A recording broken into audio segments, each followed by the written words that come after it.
So welcome back to another video. मैं अमय स्वागत करता हूं आपका अमेजिंग इंजीनियर्स में।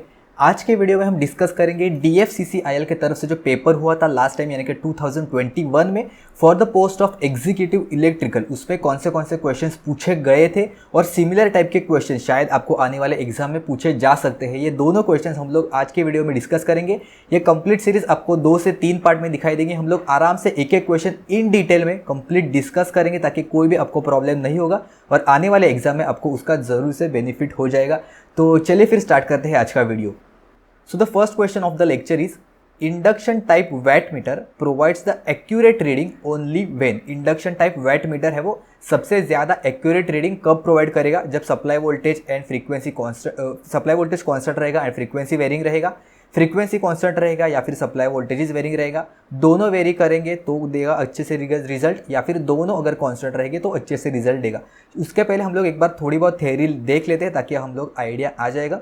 तो induction type instrument are use to measure the AC quantity only. तो आपको सबसे पहले पता होना चाहिए कि DC पे वर्क करता है, AC पे वर्क करता है या फिर दोनों पे वर्क करता है। तो ये जो इंडक्शन टाइप इंस्ट्रूमेंट है ये AC पे वर्क करता है and it is use to measure, it can be use as a ammeter, it can be use as a volt meter, watt meter and energy meter. तो सारे के सारे metre की तरह हम लोग इसको यूज कर सकते हैं। तो इसमें इसके साथ साथ आपको एडिशनल क्या क्या क्वेश्चन पूछे जा सकते हैं कि PMMC है वो किस पे वर्क करता है? तो PMMC सिर्फ DC पे वर्क करता है। इंडक्शन टाइप एमीटर या फिर इंडक्शन टाइप जो इंस्ट्रूमेंट है जो हम लोग क्वेश्चन में पूछा है ये सिर्फ और सिर्फ AC पे वर्क करता है, ना कि AC और DC पे। तो इसका मतलब AC में क्या होना चाहिए? एक तो वोल्टेज कांस्टेंट होना चाहिए और दूसरा फ्रीक्वेंसी है वो भी कांस्टेंट होना चाहिए। अगर वेरी रहेगा तो उसके अकॉर्डिंग जो मेजरमेंट है वो भी चेंज हो जाएगा। उसके साथ साथ जो मूविंग आयन होता है, मूविंग आयन एमीटर होता है, मूविंग आयन वोल्ट मीटर होता है। तो ये दोनों के दोनों AC पे और DC पे दोनों पे हम लोग उसको यूज कर सकते हैं। करेक्ट। PMMC सिर्फ DC पे, इंडक्शन टाइप इंस्ट्रूमेंट है वो सिर्फ AC पे और जो मूविंग आयन इंस्ट्रूमेंट है वो AC और DC दोनों पे। इसके साथ साथ इलेक्ट्रोडायनामोमीटर भी होता है तो वो हम लोग AC पे या फिर यूज़ कर सकते हैं या फिर DC पे यूज़ करते हैं। आप हमें कमेंट्स में बताओगे। साथ साथ में मैं जो आपको क्वेश्चंस दे रहा हूँ उसका करेक्ट आंसर देना। मैं आपको डिस्क्रिप्शन बॉक्स में सारे के सारे आंसर आपको प्रोवाइड कर दूंगा, लेकिन खुद से उसका आंसर सबसे पहले फाइंड आउट करने की कोशिश करना। उसके साथ साथ आपकी थियरी भी है वो रिवाइज हो जाएगी। ओके, तो मैं एडिशनल जो क्वेश्चन दे रहा हूँ वो अच्छे से ध्यान से करना, आपको ज़रूर उसका बेनिफिट हो जाएगा। तो ये AC पे वर्क करता है तो इसके लिए यहाँ पे फ्रीक्वेंसी और जो वोल्टेज है वो दोनों के दोनों कांस्टेंट होने चाहिए, यानी कि टाइम के साथ साथ उसमें कोई भी वेरिएशन नहीं होना चाहिए ताकि हमें एक्यूरेट जो रीडिंग है वो मिल सकेगी। तो यहाँ पे जो ऑप्शन 4 है वो यहाँ पे करेक्ट ऑप्शन हो जाएगा। चलते हैं अपने नेक्स्ट क्वेश्चन की तरफ। HVDC transmission is economically use for the underground cables of length more than. तो यहाँ पे HVDC से क्वेश्चन पूछा गया है। यूजुअली पूछा नहीं जाता है मैक्सिमम केसेस में, लेकिन ये भी ध्यान से देखना कि क्वेश्चन में क्या क्या वो vast variety of topic cover कर रहे हैं। इसके लिए भी प्रीवियस ईयर क्वेश्चन देखना बहुत इंपॉर्टेंट होता है। तो HVDC ट्रांसमिशन में इकोनॉमिकल जो लेंथ है उसके बाद हमारा जो कॉस्ट होता है वो कम हो जाता है, जिसे हम लोग ब्रेक इवन डिस्टेंस कहते हैं। तो फॉर अंडरग्राउंड केबल के लिए उसका लेंथ कितना रहेगा यहाँ पे इन्होंने क्वेश्चन दिया है। यहाँ पे 4 ऑप्शंस प्रोवाइड कर दिए हैं। डायग्राम के हेल्प से समझने की कोशिश करेंगे ताकि अपने माइंड में बहुत देर तक ये स्टोर रहेगा। ओके, यहाँ पे HVDC transmission is economical only for the long distances, यहाँ पे इन्होंने क्लियर कट मेंशन किया। अगर शॉर्ट डिस्टेंस के लिए अगर आप HVDC यूज करोगे तो उसका कोई भी असर नहीं होगा, इकोनॉमिकली आपको वो महंगा होगा। सो transmission lines means long distance transmission line having a length more than 600 से लेके 800 kilometre and for underground cables of length more than the 50 kilometre, यानी कि 50 किलोमीटर के ऊपर अगर आप यूज़ करोगे तभी आपको उसका बेनिफिट होगा, और 600 से लेके 800 किलोमीटर ओवरहेड लाइन अगर आप यूज़ करोगे तभी उसका असर होगा। उसके पहले कम अगर आपने यूज़ किया तो आपको महंगा हो जाएगा। ओके, यहाँ पे आपको दिखाई भी देगा DC का कर्व कुछ इस तरह से दिखाई देगा और AC का जो कर्व है वो आपको कुछ इस तरह से दिखाई देगा। और ये है, आप यहाँ पे देख सकते हो ब्रेक इवन डिस्टेंस। करेक्ट, यानी कि इस पर्टिकुलर डिस्टेंस के बाद अगर आप देखोगे तो DC का कर्व है वो नीचे आ रहा है और AC का कर्व है वो ऊपर चले जा रहा है। करेक्ट, क्योंकि DC का जो इनिशियल इंस्टॉलेशन कॉस्ट वगैरह होता है वो बहुत ज़्यादा होता है as compare to the AC। हम लोग देख सकते हैं यहाँ पे AC का बहुत कम है और DC का सबसे ज़्यादा है, AC का कंपेरिजन में बहुत ज़्यादा है। तो हम लोग देख सकते हैं कि इसके पहले अगर आप यूज़ करोगे तो कर्व है 800 से लेके ओवरहेड लाइन के लिए अगर 800 से या फिर 600 से लेके 800 के बीच में, बहुत सारी जगह पे 700 भी दिया है, 600 दिया है।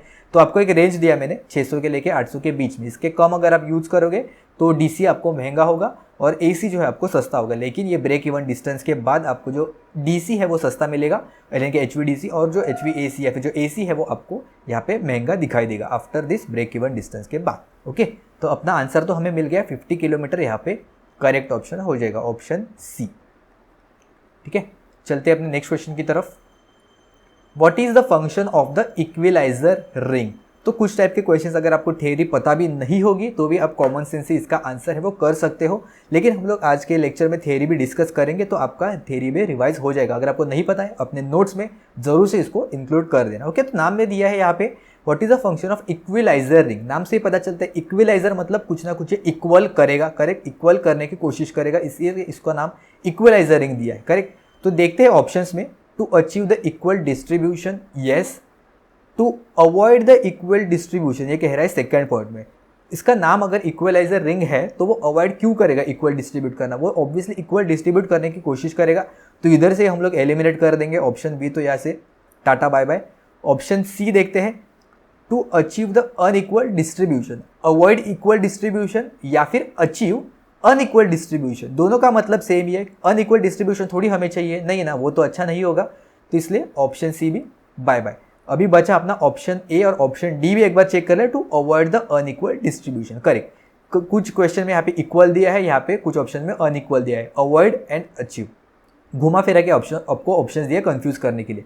To avoid the unequal distribution यानी कि इक्वल डिस्ट्रीब्यूशन इसमें चाहिए। ओके, तो या तो ऑप्शन ए रहेगा या फिर ऑप्शन डी रहेगा। तो आपको अगर थोड़ा बहुत आइडिया है, आगे पढ़ते हैं क्या है, हेल्पिंग द स्पार्कलेस कम्यूटेशन। तो कम्यूटेशन के केस में आगे भी देख सकते हैं स्पार्कलेस कम्यूटेशन। तो कम्यूटेशन के केस में हमें पता ही रहेगा कि करंट का इससे कुछ ना कुछ लेना देना होता है। अगर आप पढ़ोगे थोड़ा बहुत, अगर आपने पढ़ा रहेगा, इक्विलाइजर रिंग नहीं पढ़ा लगे रहेगा, लेकिन कम्यूटेशन कैसे होता है, कम्यूटेटर वगैरह कैसे होता है, उसका वर्किंग कैसे होता है, ब्रशेस क्या करता है, वोल्टेज या फिर करंट से डील करता है, सारी चीज़ अगर आपने थोड़ी बहुत भी पढ़ी रहेगी तो आपको आइडिया आ जाएगा। तो यहाँ पे हम लोग इक्वल डिस्ट्रीब्यूशन ऑफ करंट यहाँ पे आपने अचीव करने की कोशिश करते हैं। तो यहाँ पे क्वेश्चन ऑप्शन 1 में यहाँ दिया है, to achieve the equal distribution of the voltage at the poles thereby helping to get the sparkless commutation, नहीं। and the option D है to avoid the unequal distribution of the current at the brushes thereby helping to get the sparkless commutation। Okay, तो यहाँ पे अपना option जो D है वो correct option हो जाएगा। आपने थोड़ा बहुत पढ़ा भी रहेगा तो आपको एक हल्का सा आइडिया आ जाएगा। ओके, अभी हम लोग इन डिटेल में इसका थ्योरी भी डिस्कस करेंगे ताकि आपको आने वाले एग्जाम में उसका बेनिफिट हो जाएगा, और उससे सिमिलर क्वेश्चंस भी हम लोग देख लेते हैं फटाफट। Okay, so in the lap winding, okay, यहाँ पे स्पेसिफिकली मेंशन किया है लैप वाइंडिंग में ही हम लोग जो इक्विलाइजर रिंग है वो यूज करते हैं। इससे भी क्वेश्चन पूछा गया, हम लोग थोड़ी देर में डिस्कस करेंगे। So in a lap winding the number of parallel paths are equal to the number of poles, यानी कि A is equal to P, parallel paths होते हैं ए और पोल्स हम लोग डिनोट करते हैं पी से, and it is use in a low voltage and high current DC machine. तो आपको साथ में साथ ये भी क्वेश्चन का आंसर मिल गया है कि जो लैप वाइंडिंग है हम लोग लो वोल्टेज हाई करंट के लिए यूज करते हैं, हाई वोल्टेज हाई करंट के लिए यूज करते हैं, हाई हाई या फिर लो लो के लिए, ऐसे आपको क्वेश्चन है वो पूछा जा सकता है। तो लैप वाइंडिंग अगर यहाँ पे डिस्कस हो गया, इसके साथ साथ लो वोल्टेज होता है, हाई करंट होता है, यहाँ पे डिस्कस भी हो गया।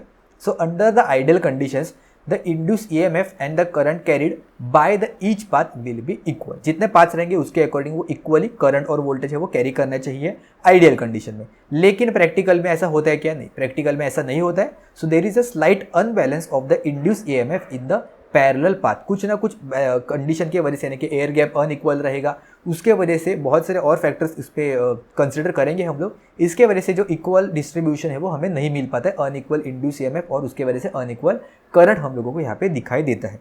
सो some branches are overloaded and carry the more current than the normal current. तो जिसमें इक्वल होना चाहिए, इक्वली कैसे सारे इक्वल करेंगे, लेकिन वो नॉर्मल एबनॉर्मल कंडीशन में, यानी कि अंडर प्रैक्टिकल कंडीशन की वजह से करंट है वो अनइक्वल होता है। तो जहाँ पे करंट ज़्यादा होता है वहाँ पे डैमेज हो सकता है। So the current does not reverse completely in a given commutation time period due to the overloaded brushes and that will cause a sparking between the brushes and the commutator surface। तो कुछ ना कुछ current अगर ज़्यादा रहेगा कुछ particular path में, तो वहाँ पे करंट रिवर्स होने के टाइम में वो सर्टेन ड्यूरेशन में उसका करंट का मैग्नीट्यूड ज़्यादा होने की वजह से, यानी कि कुछ पार्ट में कम होता है, कुछ पार्ट में ज़्यादा होता है। तो जहाँ पे ज़्यादा होता है वहाँ पे करंट रिवर्स होने के लिए वहाँ पे उसको टाइम लगता है। सर्टेन ड्यूरेशन में होना चाहिए रिवर्स, लेकिन वो सर्टेन ड्यूरेशन में रिवर्स नहीं हो पाता है, जिसके वजह से हमें स्पार्कलिंग है वो दिखाई देगा। स्पार्किंग जो दिखाई देगा, अभी हम लोग देखा रहे कि कम्यूटेशन में जो प्रॉब्लम होता है यही होता है कि स्पार्किंग हम लोग को दिखाई देता है करंट अनइक्वल होने के वजह से। So the equaliser rings are use to overcome such problem. हम लोग ज़्यादा इन डिटेल में नहीं जाएंगे, लेकिन एक थोड़ा बहुत आइडिया ले लेंगे और इससे रिलेटेड क्वेश्चन अगर पूछे जाए तो उसको टैकल करने की कोशिश करेंगे। तो इक्वलाइजर रिंग यही काम करता है कि अनइक्वल करंट डिस्ट्रीब्यूशन की वजह से जो कम्यूटेशन प्रॉब्लम होते हैं उसको रिड्यूस करने का ये काम करता है। इससे रिलेटेड क्या क्वेश्चन पूछा जा सकता है? The equaliser rings are required in case the armature is having dash winding. Option है lap winding, wave winding, delta winding या फिर डुप्लेक्स वाइंडिंग। और ये क्वेश्चन पूछा गया था इसरो के टेक्नीशियन बी एग्जाम में इलेक्ट्रिकल ब्रांच के लिए ईयर 2018 में। ओके, तो इससे रिलेटेड भी आपको क्वेश्चन है वो देखने चाहिए। मैं पर्सनली रिकमेंड करूंगा, ऐसे ही मैंने प्रीवियस ईयर क्वेश्चन का भी वीडियो बनाया है, कैसे हम लोग क्वेश्चंस को यूज़ कर सकते हैं, उसके मैक्सिमम उसका बेनिफिट उठा सकते हैं प्रीवियस ईयर क्वेश्चन का। ऑलरेडी मैंने डिस्कस किया है, वीडियो आपको ऊपर आई बटन पे मिल जाएगा। अगर आपने नहीं देखा है ज़रूर से चेकआउट करना, आपको बहुत बहुत बहुत बेनिफिट उसका मिलेगा। ओके, तो ये इक्विलाइजर रिंग से ये क्वेश्चन पूछा जा सकता है। आंसर आपको डिस्क्रिप्शन बॉक्स में मिल जाएगा या फिर आप हमें कमेंट्स में खुद बताओगे बिना देखे। ओके, चलते हैं नेक्स्ट सिमिलर क्वेश्चन पे इक्विलाइजर रिंग से ही। So equaliser ring in DC generator with lap winding are use for, option दिया है equal distribution of current at brushes for sparkless commutation, prevention of harmonics, reduction of noise and vibration and avoid overhang. तो अभी हम लोगों ने discuss किया तो आपको इजीली इसका आंसर आ जाएगा, लेकिन एग्जाम में आपको वो स्ट्राइक करते आना चाहिए। ठीक है, तो यहाँ पे ये भी क्वेश्चन पूछा गया था इसरो के साइंटिस्ट एग्जाम में इलेक्ट्रिकल ब्रांच में ईयर 2017 में। तो इसरो का भी जॉब नोटिफिकेशन निकला है, आपको अगर चाहिए तो मैंने वीडियो ऑलरेडी अपलोड किया है, जल्द से जल्द आके फॉर्म भरना, लास्ट डेट तक वहाँ पे मत रुकना, आपको जॉब अपडेट्स के प्लेलिस्ट में आपको वहाँ पे मिल जाएगा। ओके, BARC का भी और इसरो का भी। चलते हैं अपने नेक्स्ट क्वेश्चन की तरफ। So when a transformer is used to decrease the voltage on the secondary winding with respect to the primary, it is called as, यानी कि प्राइमरी में अगर वोल्टेज ज़्यादा है और सेकेंडरी में वोल्टेज उसका डिक्रीज हो रहा है तो इस टाइप के ट्रांसफार्मर को हम लोग क्या कहेंगे? बहुत ही आसान सा क्वेश्चन है, ज़्यादा टाइम यहाँ पे नहीं वेस्ट करेंगे डिस्कशन में। स्टेप डाउन ट्रांसफार्मर यहाँ पे करेक्ट ऑप्शन हो जाएगा। ओके, स्टेप अप भी पता होना चाहिए, करंट ट्रांसफार्मर से भी क्वेश्चन आते हैं, तो अभी करंट ट्रांसफार्मर से क्या क्या क्वेश्चन आते हैं ये भी आप जाके चेकआउट कर सकते हो। ऐसे ही हम लोग प्रीवियस ईयर क्वेश्चन से वो यूज़ करते हैं कि जो रिमेनिंग ऑप्शन दिए हैं हमें उसमें क्या क्या रिलेटेड क्वेश्चन आ सकते हैं। नेक्स्ट क्वेश्चन है अपना, a DC motor takes an armature current of 130 ampere at a 460 volt. The armature circuit resistance is 0.4 ohm. The machine has a 6 pole and the armature is lap connected with 864 conductors. The flux per pole is 0.07 Weber. Calculate the gross torque developed by the armature. तो ये थोड़ा lengthy question है, आपको शायद calculator है वो provide करेंगे exam में। इन डिटेल में नोटिफिकेशन हम लोग जैसे आएगा अपलोड कर देंगे। 20 मई को इसका ऑफिशियल नोटिफिकेशन आने वाला है, तो वीडियो मैं जब शूट कर रहा हूँ 20 मई ही है, तो आज के दिन में आपको जो अपडेट है वो मिल जाएगा, आप चैनल पे जाके चेकआउट कर सकते हैं।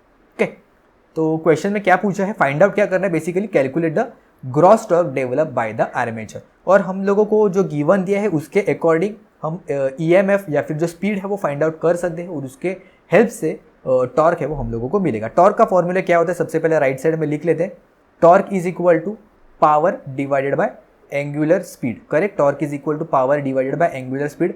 तो हमें पावर तो मिल जाएगा, पावर कैसे मिलेगा हमें, EMF हम लोग फाइंड आउट करेंगे या फिर EMF इन्होंने दिया है। ओके, और करंट भी हम लोगों को दिया है, तो पावर तो मिल जाएगा, लेकिन अभी हम लोगों को स्पीड है वो फाइंड आउट करना है, क्योंकि स्पीड यहाँ पे कहीं भी इन्होंने क्वेश्चन में नहीं दिया है। ओके, तो सबसे पहले फॉर्मूला लिख लेते हैं अपना, E is equal to 5PN divided by 60 multiply by Z divided by A। सारे के सारे आपको पता होने चाहिए क्या क्या दिया है। DC motor takes an armature current of 130 ampere at 460 volt. ठीक है, तो 460 जो वोल्ट रहेगा वो अपना टर्मिनल वोल्टेज रहेगा, तो उसके पहले आपको बैक EMF का वैल्यू है वो फाइंड आउट करना होगा। ओके, तो ये काम करते हैं, सबसे पहले डायग्राम हम लोग ड्रॉ करेंगे ताकि एक एक करके स्टेप बाय स्टेप जाएंगे। थोड़ा क्वेश्चन लेंदी है, लेकिन ये ऐसे टाइप के क्वेश्चन फर्स्ट अटेम्प्ट में मत ट्राई करना, ये सेकंड या फिर थर्ड जो आप राउंड में आ जाएंगे तब ऐसे जो लेंदी क्वेश्चन है वो अटेम्प्ट करना। ठीक है, तो कौन से यहाँ पे दिए हैं, आर्मेचर सर्किट रेजिस्टेंस यहाँ पे दिया है। ओके, यहाँ पे शंट फील्ड वाइंडिंग नहीं दिया है, तो सिर्फ हम लोग आर्मेचर रेजिस्टेंस ही कंसिडर करेंगे। यहाँ पे बैक EMF हो जाएगा, ये है यहाँ पे 460 टर्मिनल वोल्टेज। ओके, यहाँ पे डायरेक्टली ई में कंसिडर मत कर देना, बैक EMF वो नहीं है, बैक EMF फाइंड आउट करना पड़ेगा, ये टर्मिनल वोल्टेज है। और ये होगा यहाँ पे 130 एम्पियर पे ये खींच रहा है। रेजिस्टेंस का वैल्यू है 0.4 और बैक EMF यानी कि ई का वैल्यू हम लोगों को फाइंड आउट करना है। तो ई क्या हो जाएगा, करंट का डायरेक्शन अपोजिट होगा ना। हाँ, करंट यहाँ पे अंदर की तरफ आ जाएगा, यहाँ पे सप्लाई हो रहा है ना मोटर को, तो करंट ऐसे आ जाएगा। करेक्ट, तो ये हो जाएगा 460 minus 130 times of the 0.4। Okay, तो ये हो जाएगा 460 माइनस 52, ये हो जाएगा E इज इक्वल टू 408। तो ये हम लोग वोल्टेज बैक EMF जो है वो सब्स्टिट्यूट करेंगे गिवन फॉर्मूला में। यही फॉर्मूला मैं यहाँ पे डायरेक्टली लिख रहा हूँ। यहाँ पे हो जाएगा 408 इज इक्वल टू फाई का वैल्यू कितना दिया है, फ्लक्स का वैल्यू दिया है 0.07 वेबर पर पोल दिया है, तो कोई प्रॉब्लम नहीं। उसके बाद पोल कितने दिए हैं, नंबर ऑफ पोल्स है 6 पोल्स दिए हैं। स्पीड दिया नहीं है तो n है वो हम लोग डायरेक्टली एज इट इज़ यहाँ पे लिख लेंगे। 60 मल्टीप्लाई बाय z कितना दिया है, आर्मेचर कंडक्टर्स है यहाँ पे 864, और पैरेलल पाथ से कितने दिए हैं, यहाँ पे लैप वाइंडिंग कनेक्टेड है, यानी कि parallel path is equal to number of poles, यानी कि यहाँ पे टोटल 6 ही रहेंगे। ओके, तो इसके अकॉर्डिंग अगर आप यहाँ पे एडजस्ट कर लोगे तो आपको n का जो वैल्यू है वो यहाँ पे आपको मिल जाएगा। यहाँ पे कितना है n का वैल्यू मैंने लिख लिया है। स्पीड आपको मिलेगा 404.76 कुछ आपको RPM यहाँ पे मिल जाएगा। ओके, एक बार खुद से भी कैलकुलेट कर देना ताकि आपको कन्फर्मेशन मिल जाएगा अगर मैंने कुछ मिस्टेक किया होगा तो स्पीड का वैल्यू हम लोगों को यहाँ पे मिल गया। स्पीड का वैल्यू तो हमें मिल गया। टॉर्क का वैल्यू कैसे फाइंड आउट करेंगे, T is equal to P divided by omega S। तो अभी जो P लेना है हमें वो बैक EMF और उसके साथ साथ करंट को मल्टीप्लाई करना पड़ेगा, यानी कि EB मल्टीप्लाई बाय यहाँ पे जो आर्मेचर करंट रहेगा divided by 2πn divided by 60। Okay, 2πn divided by 60, यहाँ पे S नहीं देता हूँ, 2πn डिवाइडेड बाय 60। यहाँ पे अगर आपने टर्मिनल वोल्टेज लिया 460, आपका आंसर गलत हो जाएगा। ओके, जैसे ही मोटर का जो बैक EMF होता है वही हम लोगों को कंसीडर करना होगा। तो बैक EMF का वैल्यू कितना था, यहाँ पे बैक EMF का वैल्यू था 408, ये हो जाएगा 408 multiply by 130, armature current given दिया है, and divided by 2π multiply by n का वैल्यू है 404.76 एंड डिवाइडेड बाय 60 है, तो मैं ऊपर यहाँ पे 60 से मल्टीप्लाई करूँगा। तो अगर आप इसका वैल्यू अगर आप कैलकुलेट करोगे तो आपको इसका आंसर मिलेगा 1250 न्यूटन मीटर। ओके, अगर आप कैलकुलेट करोगे, यहाँ पे मैं कैलकुलेट नहीं कर रहा हूँ, आपको आंसर मिलेगा 1250 न्यूटन मीटर। ओके, यही आ रहा है कि नहीं मुझे बताओ, या फिर डायरेक्टली इसके अकॉर्डिंग जो कोई भी आपका आंसर आएगा वो आपको मिल जाएगा। मेरे अकॉर्डिंग 1250 ही यहाँ पे करेक्ट आंसर आपको मिल जाएगा। ओके, कुछ चेंजेस है तो मुझे नीचे कमेंट्स में ज़रूर से बताना। ओके, मैं सिर्फ मेथड बताने की आपको कोशिश कर रहा हूँ, कैसे आप अप्रोच करोगे और क्या क्या मिस्टेक आप कर सकते हो। मिस्टेक नंबर 1 कि आप जो EMF है वो फाइंड आउट नहीं करोगे और directly 460 as a back EMF consider करोगे, ये आपका यहाँ पे सबसे पहले मिस्टेक होगा। सेकेंड मिस्टेक है यहाँ पे क्या हो सकता है, अगर आप जो स्पीड है ना वो यहाँ पे RPM में कंसिडर करोगे, करेक्ट, और जो फॉर्मूला में हम लोग टॉर्क में यूज़ करते हैं वो 2πn डिवाइडेड बाय 60, यहाँ पे आपको एंगुलर स्पीड है वो आपको कंसिडर करना पड़ेगा, यानी कि ओमेगा, ना कि डायरेक्टली स्पीड। यहाँ पे अगर आपने डायरेक्टली स्पीड कंसिडर किया तो आपका आंसर गलत हो जाएगा। ये 2 मोस्ट प्रोबेबली मिस्टेक होते हैं, मेरे भी बहुत सारे मिस्टेक पहले हुए थे एकदम स्टार्टिंग में। यहाँ पे मैं एंगुलर स्पीड की जगह पे सिर्फ RPM वाला स्पीड कंसिडर करता था, तो इसकी वजह से आपकी जो आंसर्स है वो गलत हो सकते हैं। यहाँ पे मिस्टेक होने के चांसेस बहुत सारे हैं। एंड अगेन यहाँ पे थर्ड मिस्टेक है कि यहाँ पे जो पावर कंसिडर करते हैं वो अगेन यहाँ पे 460 मल्टीप्लाई बाय 130 नहीं करना है, आपको जो बैक EMF है वही कंसिडर करना है, उसके साथ साथ आर्मेचर करंट से आपको मल्टीप्लाई कर देना। ओके, तो इतने सारे मिस्टेक्स है वो अवॉइड कर देना, कॉपी में नोट करना अच्छे से।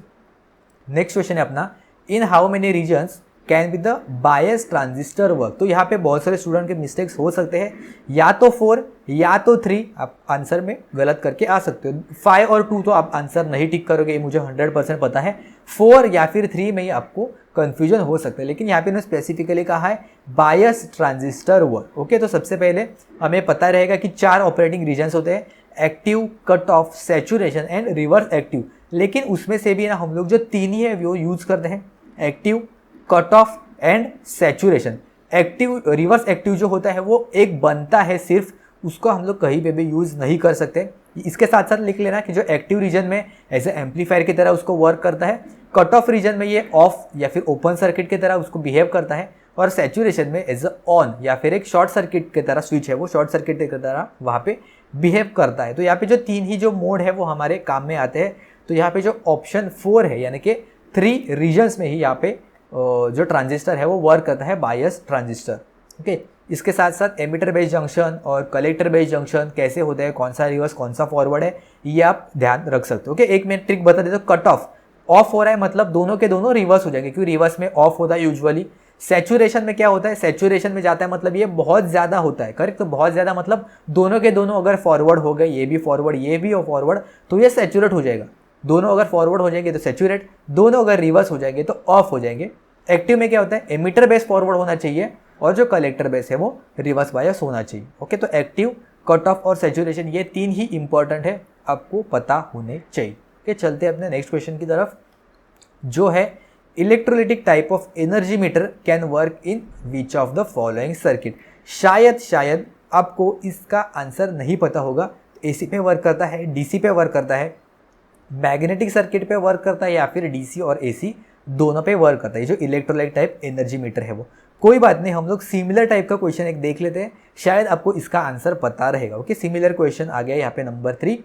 N electrolytic capacitor can be use for, DC के लिए हम लोग यूज करते हैं, एसी के लिए यूज करते हैं, बोथ या फिर नन। तो जो इलेक्ट्रोलिटिक कैपेसिटर है बहुत से स्टूडेंट को पता रहेगा, ये हम लोग यूज करते हैं सिर्फ डीसी में, एसी में हम लोग इसको यूज नहीं कर सकते। ओके, तो ये सिमिलर टाइप का क्वेश्चन पूछा गया था बीएसएनएल जेई 2016 में।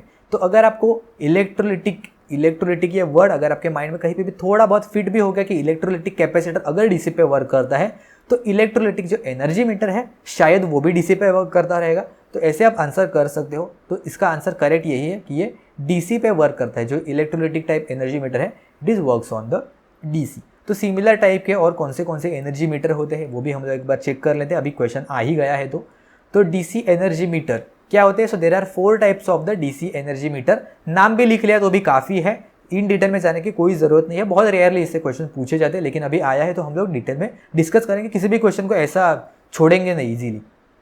तो फर्स्ट है यहाँ पे DC energy meter, electrolytic meter, second है मोटर मीटर्स, थर्ड है यहाँ पे clock meters, and the fourth one is intermittent registering meters. तो शायद आपने नाम भी फर्स्ट टाइम सुने रहेंगे, लेकिन अभी कॉपी में नोट डाउन कर लेना, शायद आगे क्वेश्चन में पूछा जा सकता है।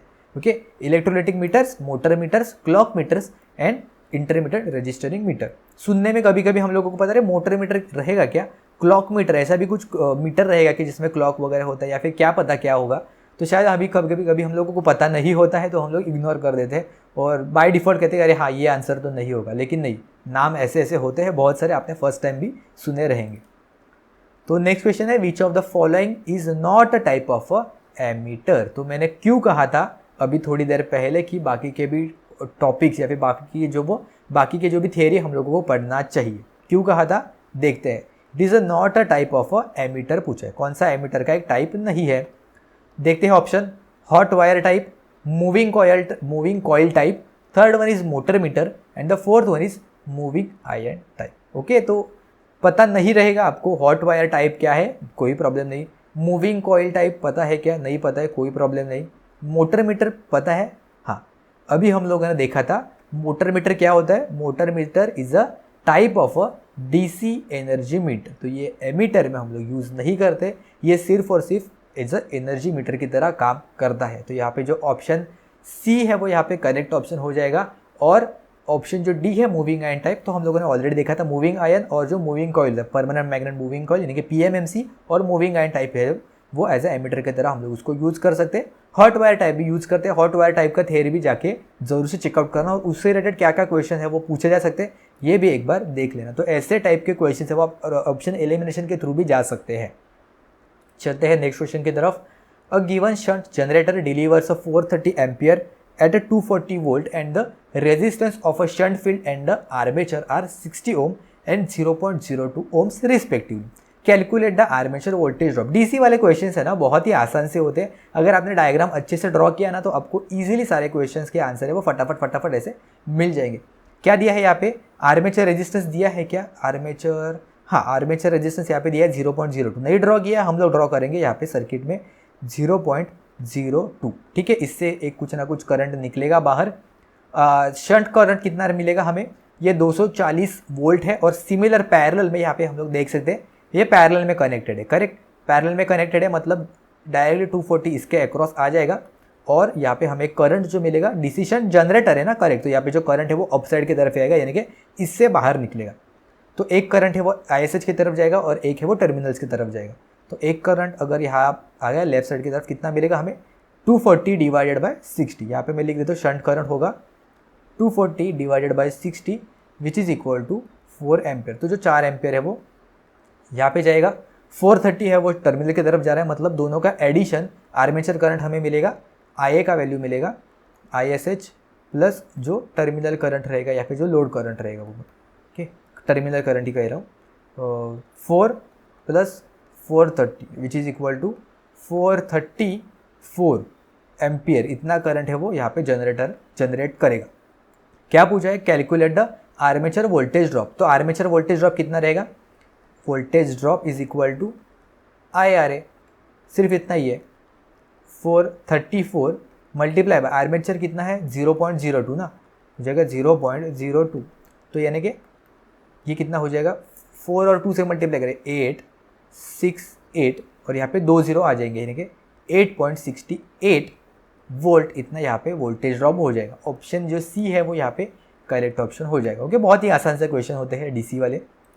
नेक्स्ट क्वेश्चन है अपना, what is the expression of carrier mobility of a semiconductor material where E is the electric field, N is the carrier density and sigma is the conductivity. तो इलेक्ट्रिकल स्टूडेंट ऐसे electronics वाले जो topics है वो ignore कर देते हैं, शायद आपको इसका आंसर नहीं आएगा, कोई प्रॉब्लम नहीं, सारे के सारे आंसर आपको आएंगे ऐसा जरूरी नहीं है, कुछ क्वेश्चंस आप स्किप कर सकते हो नहीं पता है तो, लेकिन अभी आया है तो इससे रिलेटेड भी थ्योरी एक बार पढ़ लेना। ओके, तो यहाँ पे जो कंडक्टिविटी होती है, शायद बहुत से स्टूडेंट को ऐसा फॉर्मूला पता रहेगा, conductivity is equal to carrier mobility multiply by carrier density and multiply by electric field, sigma is equal to mu N E. Okay, sigma is equal to mu N E, ऐसा आपको शायद पता रहेगा। Okay, तो इससे related अभी mobility को पूछा इन्होंने, कैरियर मोबिलिटी, तो एक साइड पे लेंगे, ये हो जाएगा sigma divided by N E, यहाँ पे करेक्ट ऑप्शन हो जाएगा। ऑप्शन कौन सा है यहाँ पे, ऑप्शन जो फर्स्ट है वो यहाँ पे करेक्ट ऑप्शन हो जाएगा। Mobility is equal to conductivity divided by N, यानी कि carrier density multiply by electric field, या फिर अगर आप ये भी ध्यान रखोगे तो आपको इजीली समझ में आ जाएगा, sigma is equal to mu N E. Okay, यहाँ पे 1 या फिर ऐसा आप याद रख सकते हो 1 की तरह, कैरियर जो मोबिलिटी कंडक्टिविटी होती है वो एक नंबर होती है, ऐसे भी आप कुछ ट्रिक बना के याद रख सकते हो, तो ओ एन ई या फिर म्यू एन ई ऐसा आप सिमिलर राइप करते हैं, तो इससे भी आप याद रख सकते हो। ऐसे ट्रिक बना के नहीं रह रहा है माइंड में, थियरी नहीं अगर आपको समझ में आ रहा है तो ट्रिक बना के माइंड में रखो, कोई पूछने वाला नहीं है कि आपने कैसे याद किया। चलते अपने नेक्स्ट क्वेश्चन की तरफ। विच of the following is not one of the effects of rise in the temperature on resistance. तो कौन सा यहाँ पे नहीं पूछा है इन्होंने, इफेक्ट नहीं होगा, यानी कि 3 ऑप्शन करेक्ट रहेंगे, एक यहाँ पे गलत हो जाएगा। ओके, तो सबसे पहले देख लेते हैं, हम लोगों ने ऑलरेडी डिस्कस किया है टेम्परेचर कोएफिशिएंट वगैरह कैसे होते हैं, इससे रिलेटेड अगर आपको वीडियो चाहिए तो आपको ऊपर आई बटन पे मिल जाएगी। BMC JEE का मैंने प्लेलिस्ट बनाया है, वहाँ पे आपको बेसिक जो JEE से रह के JEE में जो इंपॉर्टेंट टॉपिक्स होते हैं वो आपके सारे कवर हो जाएंगे। अगर आपको बेसिक थोड़ा बहुत भी वीक है तो ऐसे जो फंडामेंटल जो क्वेश्चंस है वो आपको कहीं ना कहीं पे समझने में प्रॉब्लम हो सकती है, तो वो प्लेलिस्ट है वो जरूर से चेकआउट करना मैं आपको फर्स्ट रिकमेंड करूँगा। और उसके बाद आप जो दूसरा मैंने प्लेलिस्ट बनाया है जेनको ट्रांसको डिस्कॉम का, वो भी आप जरूर से चेकआउट करना। प्रीवियस ईयर क्वेश्चन कैसे पूछे जाते हैं, क्या क्या डिफिकल्टी लेवल होती है, आपको समझ में आ जाएगा। ये एक वीडियो खत्म होने के बाद वो वीडियो जरूर से देखना, कि ये जो कंप्लीट सीरीज होने के बाद वो भी ज़रूर से चेकआउट करना। तो टेम्परेचर कोएफिशिएंट क्या होते हैं, कि टेम्परेचर अगर चेंज हुआ तो उसके साथ साथ रेजिस्टेंस का वैल्यू है वो चेंज कैसे होगा, यानी कि PTC, यानी कि होता है पॉजिटिव टेम्परेचर कोएफिशिएंट, यानी कि अगर टेम्परेचर इंक्रीज कर दिया तो वो एलिमेंट का रेजिस्टेंस है वो इंक्रीज होता है, पॉजिटिव है ना, यानी कि अगर टेम्परेचर इंक्रीज हुआ तो रेजिस्टेंस इंक्रीज हुआ। निगेटिव यानी कि एग्जैक्ट अपोजिट रहेंगे, अगर मैंने टेम्परेचर इंक्रीज किया तो यहाँ पे जो रेजिस्टेंस का वैल्यू है वो डिक्रीज हो जाएगा। पॉजिटिव टेम्परेचर कोएफिशिएंट हमें सिर्फ कंडक्टर में दिखाई देगा, यानी कि गुड कंडक्टर में, और सेमीकंडक्टर और इंसुलेटर में हमें नेगेटिव टेम्परेचर कोएफिशिएंट दिखाई देगा, यानी कि जैसे कि टेम्परेचर इंक्रीज करेंगे रेजिस्टेंस का वैल्यू यहाँ पे घटते जाएगा। ओके, ऑप्शन चेक कर लेते हैं। तो नॉट पूछा है इन्होंने, decrease in the resistance of a pure metal, यानी कि टेम्परेचर अगर इंक्रीज किया, ऑप्शन में क्वेश्चन में पूछा था टेम्परेचर इंक्रीज किया तो क्या हो जाएगा, तो टेम्परेचर इंक्रीज करने की वजह से यहाँ पे इसका जो रेजिस्टेंस है वो इंक्रीज होना चाहिए। तो यहाँ पे ऑप्शन 1 ही हमें करेक्ट ऑप्शन मिल गया है कि ये फॉल्स स्टेटमेंट है, यानी कि अगर हम लोगों ने टेम्परेचर इंक्रीज किया तो यहाँ पे इसका रेजिस्टेंस है वो इंक्रीज होना चाहिए प्योर मेटल में। BCD भी चेक कर लेते हैं, increase in the resistance of the pure metals, correct. Increase in the resistance of the alloys, तो ये एलॉयज क्या होता है, एलॉयज हम लोग एज अ कंडक्टर की तरह ही उसको ट्रीट कर सकते हैं, 2 या 3 मेटल जो होते हैं वो हम लोग उसको मिक्स करके यहाँ पे एलॉयज है वो फॉर्मेशन करते हैं, तो ये भी यहाँ पे इंक्रीज ही हो जाएगा, कंडक्टर कैटेगरी में उसको डालेंगे। And the option D is decrease in the resistance of the electrolytes या फिर इंसुलेटर, करेक्ट। तो यहाँ पे टेम्परेचर इंक्रीज करने की वजह से इसका जो रेजिस्टेंस है वो घट जाएगा। ओके, आई होप आपको क्लियर हो गया होगा। अभी तक आपको वीडियो अगर हेल्पफुल लगा हो, कुछ नया सीखने को मिल रहा हो, तो वीडियो को ज़रूर से लाइक कर देना और आगे आने वाले जो अपडेट्स है वो देखने के लिए, नेक्स्ट पार्ट देखने के लिए चैनल को सब्सक्राइब जरूर से करना। और अपन चलते हैं अपने नेक्स्ट क्वेश्चन की तरफ। Dash is also known as the electrical characteristics of the motor. Electrical characteristics में क्या होगा देखते हैं। Speed and armature current characteristics, speed and torque characteristics, speed and armature voltage characteristics या फिर torque and armature current characteristics. तो हम लोग थोड़ा सा भी कॉमन सेंस यूज करेंगे। आई गेस ये मैंने प्रीवियसली ऑलरेडी डिस्कस किया है, ये क्वेश्चन किसी और एग्जाम में पूछा गया था। देखते हैं यहाँ पे भी। तो जहाँ पे भी स्पीड आपको दिखाई देगा ना, वो मैकेनिकल होगा, क्योंकि स्पीड में कोई भी इलेक्ट्रिकल फैक्टर नहीं होता। ऑब्वियसली हम सभी लोगों को पता है स्पीड है वो एज अ मैकेनिकल रोटेशन की तरह हम लोग उसको कंसिडर कर सकते हैं, या फिर मैकेनिकल कैरेक्टरिस्टिक्स में। तो यहाँ पे 3 ऑप्शंस में मुझे स्पीड दिखाई दे रहा है, तो तीनों के तीनों ऑप्शन यहाँ पे गलत हो जाएंगे।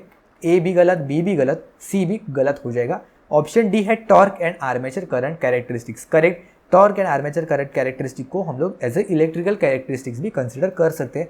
तो इससे सिमिलर टाइप का क्वेश्चन क्या जनरेट हो सकते हैं, अभी आपको पूछ सकता है। Similar type question, similar question number 4 जो है DC motor characteristics also known as a mechanical characteristics is. तो इन चारों ऑप्शन में से कौन सा जो मैकेनिकल कैरेक्टरिस्टिक्स हो सकता है, आप हमें नीचे कमेंट्स में आप हमें कमेंट्स में बताओगे। मैं डिस्क्रिप्शन बॉक्स में इसका आंसर है वो आपको प्रोवाइड कर दूंगा। ओके, और ये है यूपीपीसीएल जेई के एग्जाम में पूछा गया था इलेक्ट्रिकल ब्रांच के लिए ईयर 2021 में। तो सिमिलर टाइप के क्वेश्चन भी कैसे आ सकते हैं और प्रीवियसली क्वेश्चन पूछे गए थे, हम लोगों ने इन डिटेल में यहाँ पे डिस्कस किया। ओके, चलते हैं अपने नेक्स्ट क्वेश्चन की तरफ। आई होप आपको ये थोड़ा बहुत भी हेल्पफुल लग रहा है। अगर आपको लग रहा है तो आपके दोस्तों के साथ भी ये ज़रूर से शेयर कर देना, उनका भी सिलेक्शन हो जाएगा, आपका भी हो जाएगा, उनका भी सिलेक्शन हो जाएगा। मैक्सिमम अपने दोस्तों के साथ ये शेयर कर देना। ओके, चलते हैं नेक्स्ट क्वेश्चन की तरफ। 25 kVA transformer has a 600 turns on the primary and a 60 turns in the secondary winding. The primary is connected to a 2500 volt and 50 hertz supply. Find the full load primary and secondary currents respectively. Okay, तो यहाँ पे transformer का एक छोटा सा diagram draw कर लेंगे फटाफट, ताकि एक आइडिया आ जाएगा। ऐसे टाइप के क्वेश्चन में ना आप बहुत या तो टाइम वेस्ट भी कर सकते हो, या फिर स्मार्ट अप्रोच लगा के आपका टाइम बचा सकते हो। कैसे बचाते हैं हम लोग देखते हैं अभी। 25 kVA का ट्रांसफार्मर है, कोई प्रॉब्लम नहीं। 60 टर्न्स यहाँ पे 600 टर्न्स यहाँ पे प्राइमरी में है, और सेकेंडरी में यहाँ पे 60 टर्न्स यहाँ पे इन्होंने दिया है। मतलब जो कोई भी वोल्टेज हम लोग प्राइमरी में देंगे, प्राइमरी में कितना दिया है इन्होंने 2500 वोल्ट दिया है, उसका 10 टाइम्स कम यहाँ पे हमें मिलेगा, यानी कि 250 वोल्ट यहाँ पे हमें मिलेगा सेकेंडरी साइड में। इन्होंने अभी करंट का रेशियो पूछा है, प्राइमरी टू सेकेंडरी करंट का रेशियो। ओके, तो क्या एक गलती नंबर 1, टाइम वेस्ट करने का गलती नंबर 1 क्या करेंगे स्टूडेंट्स, 25 kVA दिया है ना, यानी कि इसका हम प्राइमरी करंट फाइंड आउट करेंगे और सेकेंडरी करंट यहाँ पे फाइंड आउट करेंगे। प्राइमरी और सेकेंडरी करंट यानी कि 25 kVA दिया है, तो 25 kVA डिवाइडेड बाय 2500 यहाँ पे फाइंड आउट करेंगे, और I1 का वैल्यू यहाँ पे फाइंड आउट करेंगे। सिमिलरली 25 kVA करेंगे यहाँ पे, यानी कि 10 to the power 3 और डिवाइडेड बाय 250 करेंगे, और इससे आपको करंट का वैल्यू है वो मिल जाएगा। यहाँ पे अभी 25 kVA है और 2500 यहाँ पे वोल्टेज दिया है, कोई प्रॉब्लम नहीं, 0 कैंसिल आउट हो जाएगा इजीली, यहाँ पे कोई प्रॉब्लम नहीं होगा। लेकिन अगर आपको कोई दूसरा नंबर देंगे, 30 kVA दिया, 40 kVA दिया, 45 kVA दिया, तो ऐसे टाइप के जगह पे आप क्या कर सकते हैं, यहाँ पे अगर आप करंट कैलकुलेट करते बैठोगे तो आपका टाइम वेस्ट हो जाएगा। स्मार्ट अप्रोच यहाँ पे क्या हो जाएगा अपना, हम लोग देख सकते हैं कि यहाँ पे जो करंट जो टर्न्स रेशियो है वो 10:1, यानी कि अगर वोल्टेज मेरा यहाँ पे 10 टाइम्स है तो इससे कम, यानी कि अगर यहाँ पे मैंने 10 टर्न्स है, यानी कि 10 टाइम्स अगर वोल्टेज है तो इसका सिर्फ 1 टाइम्स यहाँ पे हम लोगों को मिलेगा, यानी कि जो वोल्टेज है वो 10 टाइम्स कम हो रहा है प्राइमरी से लेकर सेकेंडरी की तरफ। तो अगर वोल्टेज 10 टाइम्स कम हो रहा है तो इसका मतलब जो करंट है वो 10 टाइम्स इंक्रीज होगा, यानी कि अगर मैंने यहाँ पे करंट यहाँ पे अगर मैंने 1 अज्यूम किया तो यहाँ पे सेकेंडरी साइड पे जो करंट है वो मेरा 10 एम्पियर मुझे मिलेगा। अगर मैंने 1 एम्पियर अज्यूम किया तो 10 एम्पियर मुझे सेकेंडरी साइड की तरफ मिलेगा। ऑब्वियसली क्योंकि केवीए तो दोनों साइड सेम रहेगा, यानी कि वोल्टेज और करंट का जो मल्टीप्लिकेशन है वो सेम रहेगा। तो अगर वोल्टेज मेरा 10 टाइम्स कम हो रहा है प्राइमरी से लेकर सेकेंडरी की तरफ, तो जो मेरा करंट है वो 10 टाइम्स यहाँ पे इंक्रीज हो जाएगा। तो ऑप्शन में चेक करो ना कि कौन सा प्राइमरी में और सेकेंडरी करंट 10 टाइम्स से इंक्रीज हो रहा है। यहाँ पे 11 और 10 एम्पियर सवाल ही नहीं उठता, यहाँ पे फटाक से डिलीट कर दो। दूसरा 120 एम्पियर 120 एम्पियर, अरे दोनों इक्वल है, पॉसिबल ही नहीं है। ऑप्शन 2 भी गया। यहाँ पे 10 एम्पियर है, दूसरा है 100 एम्पियर, यानी कि प्राइमरी से सेकेंडरी की तरफ जाते वक्त करंट है वो 10 टाइम्स इंक्रीज किया। ओके, ये हो सकता है। एंड सेकेंड ऑप्शन डी है 10 एम्पियर 10 एम्पियर। लो क्या बात हुई इसकी। चारों के चारों ऑप्शन में से 3 हम लोग ऑप्शन एलिमिनेशन के थ्रू ही गए, ऑप्शन सी यहाँ पे अपना करेक्ट ऑप्शन मिल गया। यहाँ पे 25 kVA दिया था तो आप कैलकुलेट कर सकते हो इजीली, लेकिन ऐसे टाइप की क्वेश्चन में अगर आप ऑप्शन भी आप स्मार्टली यूज़ करोगे तो आपको अपना बहुत सारा टाइम है वो आप सेव कर सकते हो। और ऐसे ही ट्रिक्स बताने के लिए ही ये कंप्लीट वीडियो मैंने डिज़ाइन किया था। ओके, चलते हैं अपने नेक्स्ट क्वेश्चन की तरफ। नेक्स्ट क्वेश्चन है, which of the following instrument has a property of quick response time. Electronic instrument, mechanical instrument, analog instrument या फिर इलेक्ट्रिकल इंस्ट्रूमेंट। तो ये कॉमन सेंस वाले आंसर से कुछ ना कुछ आप दे सकते हो। तो यहाँ पे जो ऑप्शन ए है वो करेक्ट ऑप्शन हो जाएगा कि इलेक्ट्रॉनिक जो इंस्ट्रूमेंट है उसका जो टाइम है वो सबसे कम होता है, फिर क्विक रिस्पॉन्स टाइम उसका सबसे होता है। ओके, चलते हैं नेक्स्ट क्वेश्चन की तरफ। ज़्यादा टाइम यहाँ पे वेस्ट नहीं करेंगे, बहुत ही आसान से क्वेश्चन होते हैं। विच of the following is the correct measuring instrument type of the given figure. यहाँ पे हम लोग देख सकते हैं कि एक यहाँ पे डायोड है, मतलब ऑप्शंस में यहाँ पे रेक्टिफायर हम लोगों को दिखाई दे रहा है। ओके, तो यहाँ पे या तो ऑप्शन बी रहेगा या फिर ऑप्शन सी रहेगा। ओके, यहाँ पे रेक्टिफायर की तरह इसको यूज कर सकते हैं। तो ए और डी तो यहाँ पे चला गया है। आपको डायग्राम देख के थोड़ा बहुत तो आइडिया आ सकता है कि ये कौन से टाइप के होता है। तो ये मूविंग कॉइल इंस्ट्रूमेंट है, ऐसा ही कुछ दिखाई देता है। करेक्ट, डायग्राम आपको दिखा देता हूँ। यहाँ पे ऐसा कुछ होता है, मैग्नेट होते हैं, हम लोग यूज़ करते हैं नॉर्थ और साउथ। इसके बीच में यहाँ पे कोर होता है और उसके ऊपर ये पॉइंटर लगा होता है, स्प्रिंग होते हैं और यहाँ पे स्केल के ऊपर ये घूमता है। क्योंकि यहाँ पे सिम्बल्स भी इन्होंने दिया है। मूविंग कॉइल का हम लोग इस तरह से दिखाई दे रहा है, बाहर का जो मैग्नेट रहेगा और बीच वाला जो स्प्रिंग वगैरह रहेगा वो उसके अंदर घूमेगा, जो स्पिंडल रहेगा वो। मूविंग कॉइल विथ रेक्टिफायर, यानी कि अगर ये मूविंग कॉइल है उसके साथ साथ अभी हम लोगों ने रेक्टिफायर कनेक्ट किया तो ऐसा कुछ दिखाई देगा। और मूविंग आयन का सिंबल है वो कुछ इस तरह से आपको दिखाई देगा। ओके, आई होप आपको समझ में आ गया होगा। तो यहाँ पे जो ऑप्शन सी है वो करेक्ट ऑप्शन हो जाएगा, moving coil instrument with rectifier. इसके साथ साथ कोई भी अगर और सिंबल्स रहेंगे तो वो भी एक बार जरूर से चेकआउट करना। ओके, हम लोग चलते हैं अपने नेक्स्ट क्वेश्चन की तरफ, जो है a dynamometer type watt meter with its voltage coil connected across the load. ये बहुत इंपॉर्टेंट होता है, इसमें कनेक्शन देखना बहुत इंपॉर्टेंट होता है। Voltage coil connected across the load side of the instrument reads 200 watt if the load voltage be 250 volt, then what power is being taken by the load. Load कितना power consume करेगा। The voltage coil branch has a resistance of 1500 ohm. Okay, यहाँ पे जो dynamometer VAT metre होता है उसमें current coil होती है और एक वोल्टेज कॉइल या फिर पोटेंशियल कॉइल रहती है। करेक्ट, यहाँ पे दो कंडीशंस आपको दिखाई देंगे, यानी कि दो डायग्राम्स आपको दिखाई दे सकते हैं कनेक्शन के। ओके, ये होता है नंबर 1, यहाँ पे जो ऊपर होता है ये होता है करंट कॉइल और ये होता है यहाँ पे पोटेंशियल कॉइल या फिर जो वोल्टेज कॉइल है। और दूसरा होता है यहाँ पे करंट कॉइल तो सेम रहेगा लेकिन जो पोटेंशियल कॉइल है वो आपको कुछ इस तरह से दिखाई देगा, यानी कि लोड के अक्रॉस ही डायरेक्टली वोल्टेज मेजर कर सकते हैं। उनके अक्रॉस सेम वोल्टेज यहाँ पे रहेगा। आपको मैं हाईलाइट करके दिखा देता हूँ, आपको समझ में आ जाएगा इजीली। ये है CC और ये है PC। ठीक है, सबसे पहले अभी आप देख सकते हो ये जो कॉमन टर्मिनल है, यानी कि ये जो गिवन वोल्टेज है डायरेक्टली प्रेशर कॉइल के अक्रॉस आ सकता है, पैरेलल में हो जाएगा। और जो दूसरा है यहाँ पे इसका एक कॉमन टर्मिनल और ये नीचे वाला है ये दूसरा कॉमन टर्मिनल है कि लोड के अक्रॉस जितना वोल्टेज रहेगा वही डायरेक्टली ये प्रेशर कॉइल के अक्रॉस यहाँ पे आ जाता है। ठीक है, सॉरी पोटेंशियल कॉइल जो रहेगा वो या फिर प्रेशर कॉइल जिसे भी हम लोग कहेंगे। तो voltage coil connected across the load side of the instrument reach the 200 watt. तो ये जो कंप्लीट यूनिट है ये मेजर कर रहा है 200 watt. So if the load voltage is 240। तो अपने क्वेश्चन के लिए ये जो गिवन है ये हम लोग यूज करेंगे डायग्राम। यहाँ पे 240 वोल्ट है इसके अक्रॉस आ रहा है। ठीक है, और इसका जो वोल्टेज का एक वॉइल का जो रेजिस्टेंस यानी कि ये जो रेजिस्टेंस हम लोगों को दिखाई देगा इसका वैल्यू इन्होंने दिया है 1500 ओम। 1500 ओम इसका यहाँ पे रेजिस्टेंस का वैल्यू है।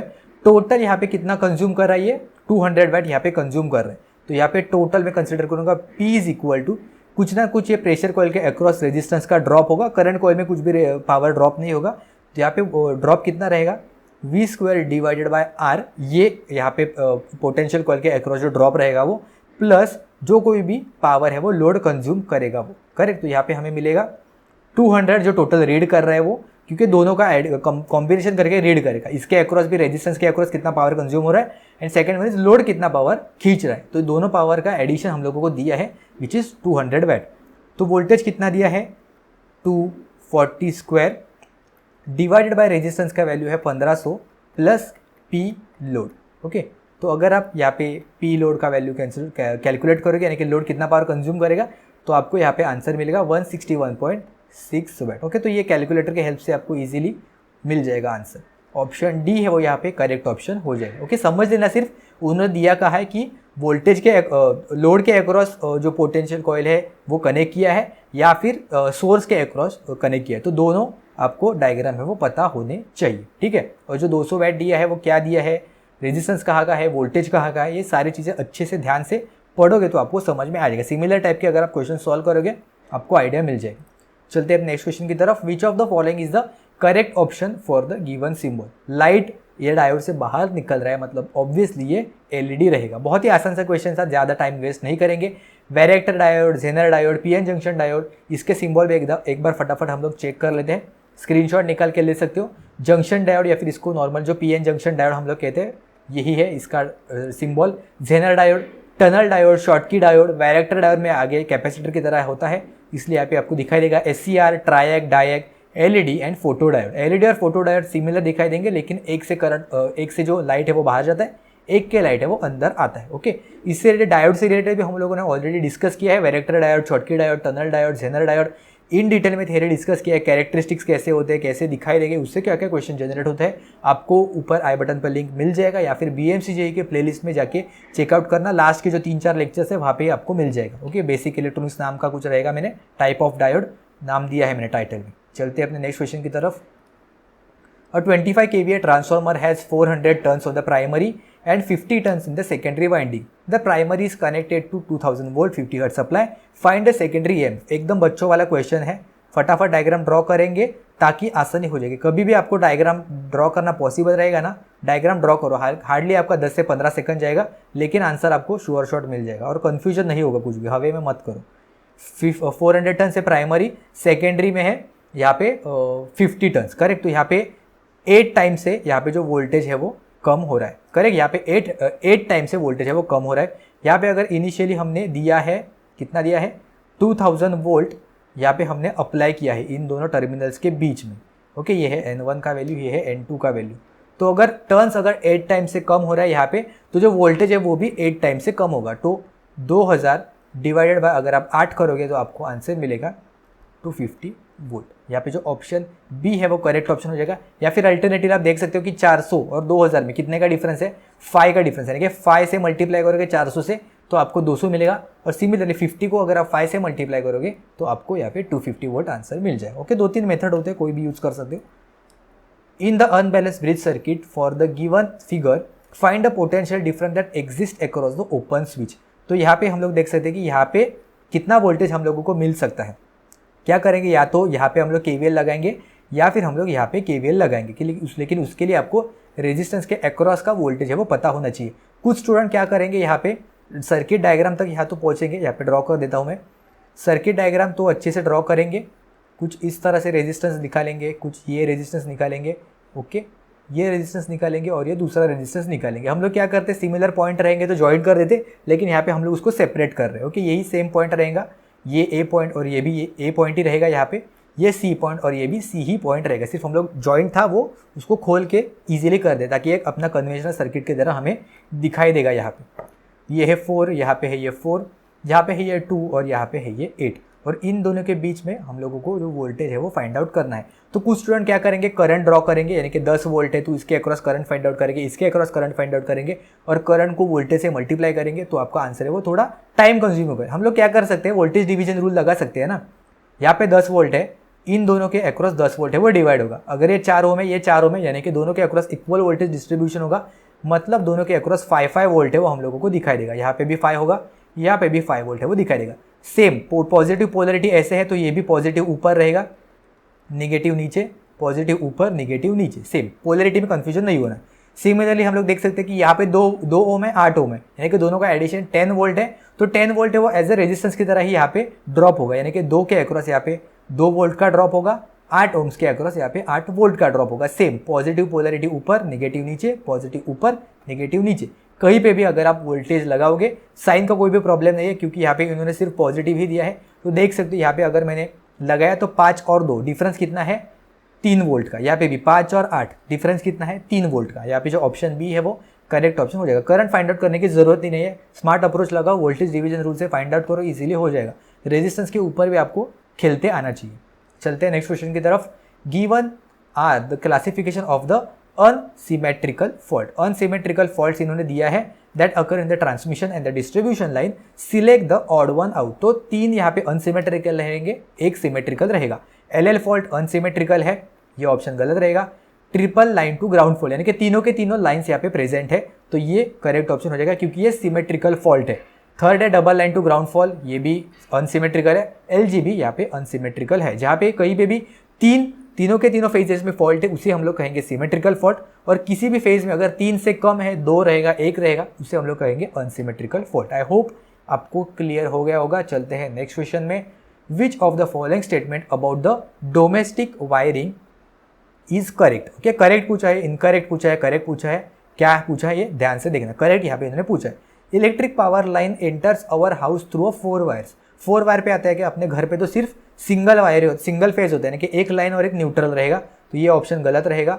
डोमेस्टिक वायरिंग इसलिए पूछा मैंने, इसलिए कहा मैंने कि डोमेस्टिक वायरिंग दिया है, ध्यान से पढ़ना, इंडस्ट्रियल नहीं है।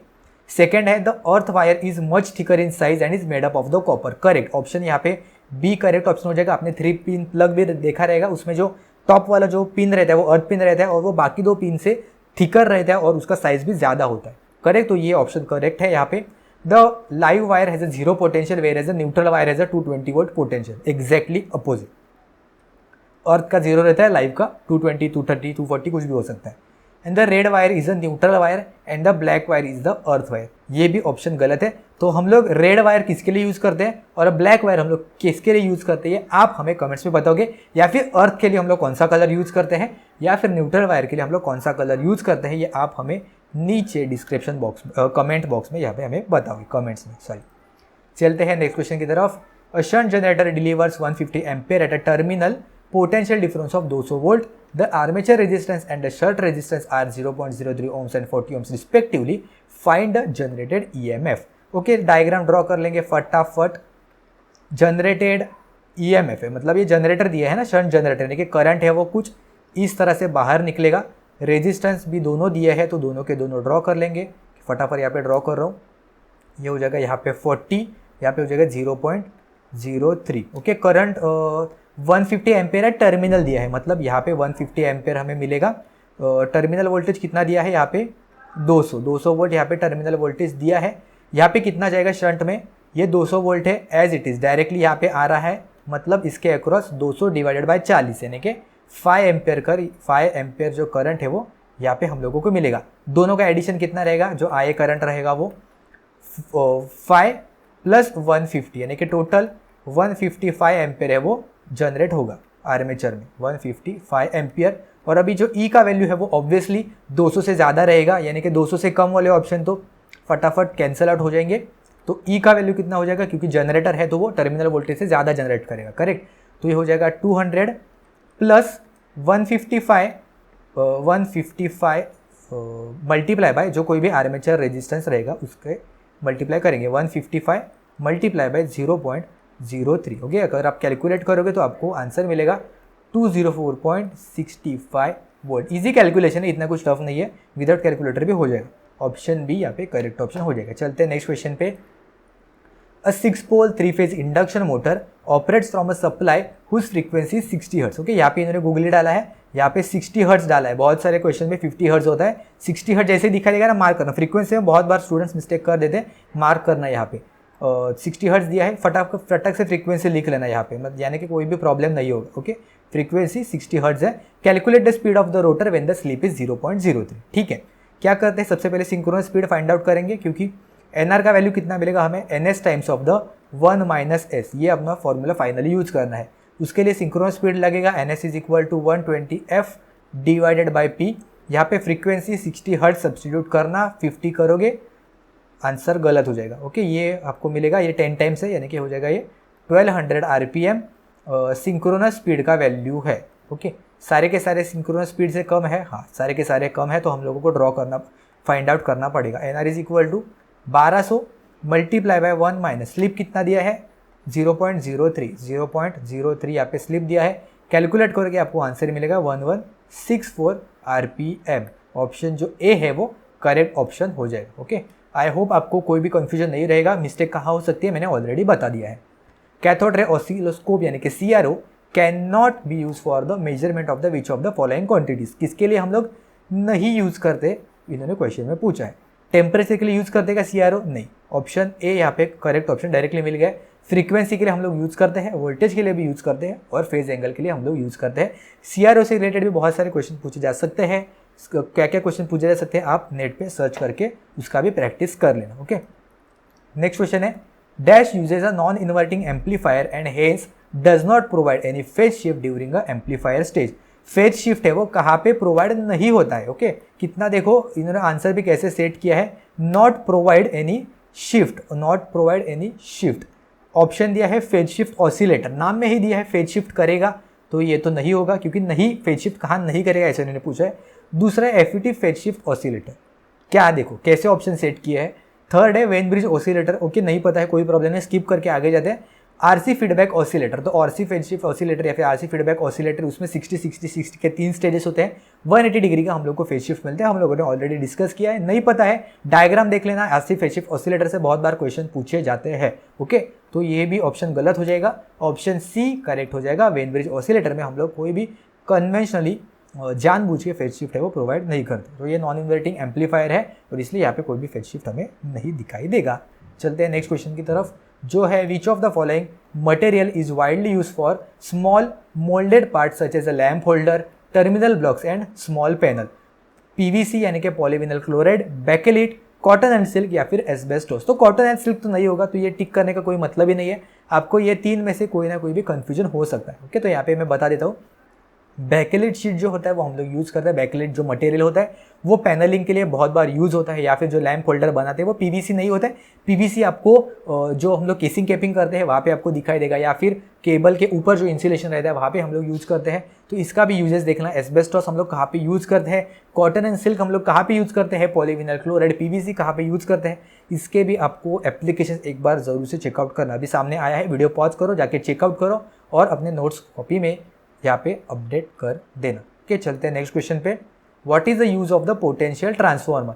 बहुत ही आसान सा क्वेश्चन है। पोटेंशियल ट्रांसफार्मर, 2 टाइप के इंस्ट्रूमेंट ट्रांसफार्मर होते हैं, एक करंट ट्रांसफार्मर, दूसरा होता है potential transformer. Current transformer current measure करेगा, पोटेंशियल ट्रांसफार्मर है वो पोटेंशियल यानी कि वोल्टेज है वो मेजर करेगा। तो यहाँ पे ऑप्शन में अल्टरनेटिंग करंट, करंट चलो हटा दो, करंट तो यहाँ पे कोई भी मेजर नहीं करेगा, करंट वाले ऑप्शन तो यहाँ से चले गए। बचे अभी ऑप्शन 2 ही, हाई DC वोल्टेज या फिर हाई अल्टरनेटिंग वोल्टेज। तो DC वोल्टेज या फिर AC वोल्टेज में आपको कंफ्यूजन नहीं होना चाहिए। ट्रांसफार्मर क्यों यूज करते हैं, AC वोल्टेज के लिए, DC वोल्टेज पर नहीं काम करेगा, वो जल जाएगा। ओके, तो DC वोल्टेज यहाँ पे नहीं रहेगा। तो ऑप्शन बचा भी, measurement of the high alternating voltage. Potential transformer क्यों यूज करते हैं हम लोग, या तो हम लोग मेजरमेंट के लिए यूज करते हैं हाई वोल्टेज, या फिर स्विच गियर में हम लोग यूज करते हैं, या फिर उसका जो वोल्टेज है वो कम करने के लिए, मेजरमेंट के लिए, या फिर क्या प्रोटेक्शन के लिए। यस, मेजरमेंट के लिए और प्रोटेक्शन के लिए हम लोग उसको यूज करते हैं। चलते हैं नेक्स्ट क्वेश्चन की तरफ। Which of the following can be used to extend the range of the emitter? Ammeter extension का रेंज क्या होता है, shunt, multiplier, shunt and multiplier both, या फिर इधर शंट और इधर मल्टीप्लायर। तो शंट है वो हम लोग यूज करते हैं एमीटर के लिए, ताकि वो मैक्सिमम करंट खुद में से पास करेगा। देखो यहाँ पे मैं ड्रॉ भी करके दिखाता हूँ, इसका कुछ इंटरनल एक रेजिस्टेंस रहेगा और एक यहाँ पे हम लोग एक लो वैल्यू ऑफ रेजिस्टेंस यहाँ पे कनेक्ट करते हैं, ताकि जो मैक्सिमम करंट है वो इसमें से पास हो जाएगा, यानी कि बाईपास करेगा, और जो कोई भी इसका ओरिजिनल वैल्यू रहेगा वो ये इसमें से करंट है वो पास करेगा। तो ये होता है सिर्फ शंट के लिए। मल्टीप्लायर में हम लोग क्या करते हैं, जो कोई भी उसका ओरिजिनल रेजिस्टेंस रहेगा, इंटरनल रेजिस्टेंस, उसके साथ साथ हम लोग एक एडिशनल रेजिस्टेंस यहाँ पे सीरीज में कनेक्ट करते हैं। तो इसके वजह से ये एज अ वोल्ट मीटर की तरह यहाँ पे काम करेगा। ओके, वोल्ट मीटर की तरह यहाँ पे ये काम करेगा, और जो शंट है वो ऐसे काम करेगा एमीटर की तरह। ओके, रेंज एक्सटेंशन जो कहते हैं, उससे भी क्वेश्चन बहुत बार पूछे जाते हैं डिफरेंट एग्जाम्स में। तो मल्टीप्लायर बोलेगा तो वोल्ट मीटर, ओके, या तो शंट या फिर मल्टीप्लायर, ऐसा नहीं होता है कुछ, या तो शंट यूज करेंगे या फिर मल्टीप्लायर, लेकिन वो फिक्स होता है। The power factor of an AC circuit is define as the ratio of. बहुत ही आसान सा क्वेश्चन है। पावर फैक्टर क्या होता है, पावर फैक्टर होता है या तो R/Z से हम लोग डिनोट करते हैं, या फिर true power divided bye apparent power. Okay, true power या फिर एपरेंट पावर। ट्रू पावर को और क्या कह सकते हैं हम लोग, एक्टिव पावर भी कहते हैं। ओके, या फिर फॉर्मूले के टर्म्स पे लिखेंगे तो ये होता है VI cos phi divided by VI, सिर्फ V और I का मल्टीप्लिकेशन, क्योंकि एपरेंट पावर वही होता है। ओके, ट्रायंगल बहुत बार मैंने डिस्कस किया है, आपको पता होना चाहिए। ये P होता है, ये Q होता है, और ये होता है यहाँ पे एस, तो आप ऐसे भी लिख सकते हो, ये होता है पी डिवाइडेड बाय एस। बहुत सारे लिखने के तरीके आपको पता होने चाहिए, और अभी इन्होंने नया दिया है कि यूनिट के टर्म्स में। ओके, तो वी आई कॉस फाई या फिर जो किलोवाट या फिर जो वैट होता है वो ऊपर आता है, और वी आई यानी कि वोल्टेज और करंट का मल्टीप्लिकेशन यानी कि ये होता है के वी ए, या फिर के हटा दिया तो ये होता है watt divided by volt ampere. यहाँ पे जो ऑप्शन ए है वो करेक्ट ऑप्शन हो गया। बहुत सारे तरीके से आप पावर फैक्टर है वो लिख सकते हो। ओके, ये नहीं पता है तो लिख लेना अपने कॉपी में। चलते हैं नेक्स्ट क्वेश्चन की तरफ, जो है the SI unit of the circuit element inductance is. बच्चों वाला क्वेश्चन है, आंसर मैंने देना भी नहीं चाहिए लेकिन दे देता हूँ। यहाँ पे ऑप्शन जो डी है वो करेक्ट ऑप्शन हो जाएगा। इंडक्टेंस है वो हम लोग हेनरी, इंडक्टेंस के लिए हम लोग जो हेनरी यूनिट है वो यूज करते हैं। And the last question of the today's lecture is, second third part आएगा लेकिन आज के क्वेश्चन है लास्ट का, जो है the force acting on the electron causing it to move directionally an electric circuit is called. देखो बेसिक सा है, आपको पता भी है आंसर, लेकिन इन्होंने ऐसा ट्विस्ट करके या फिर घुमा फिरा के इन्होंने पूछा है कि इलेक्ट्रॉन्स को मूव करने के लिए कौन सा फोर्स अप्लाई होता है इलेक्ट्रिक सर्किट में। ओके, आंसर तो पता है अपना क्या होता है, जो वोल्टेज सोर्स होता है या फिर जो ईएमएफ रहेगा इलेक्ट्रिक सर्किट में वही यूज होगा ना। इलेक्ट्रोमैग्नेटिक फोर्स रहेगा क्या? नहीं। इलेक्ट्रोमैग्नेटिक फोर्स तो मैग्नेटिक सर्किट में हम लोग यूज करेंगे, इलेक्ट्रो और मैग्नेटिक सर्किट में, लेकिन यहाँ पे मैग्नेट का तो कोई सवाल ही नहीं आता है। फंडामेंटल फोर्स है क्या? नहीं। इलेक्ट्रोमोटिव फोर्स यानी कि क्या होता है, ईएमएफ यानी कि नथिंग बट सादा अपना वोल्टेज सोर्स, तो यही अपना करेक्ट है। ग्रेविटेशनल फोर्स का तो सवाल ही नहीं होता है, ये भी ऑप्शन यहाँ पे गलत हो जाएंगे। ओके, तो ऐसे ही आपको बहुत ही फंडामेंटली होते हैं, सिर्फ आपको घुमा फिरा के वो समझ में आना चाहिए, क्रैक करते आना चाहिए कि उन्होंने एक्चुअल में क्या पूछा है क्वेश्चन में। आई होप आपको अच्छा लगा होगा। सेकंड और थर्ड पार्ट भी आएगा, बहुत बहुत बेनिफिशियल होगा आपको आने वाले एग्जाम्स में। देखा आपने आज की वीडियो में, अगर आपको अच्छा लगा हो तो लाइक कर देना, और आगे आने वाले वीडियो जल्द से जल्द देखने के लिए चैनल को सब्सक्राइब करना मत भूलना। और हम लोग मिलते हैं नेक्स्ट वीडियो में इसके पार्ट 2 में।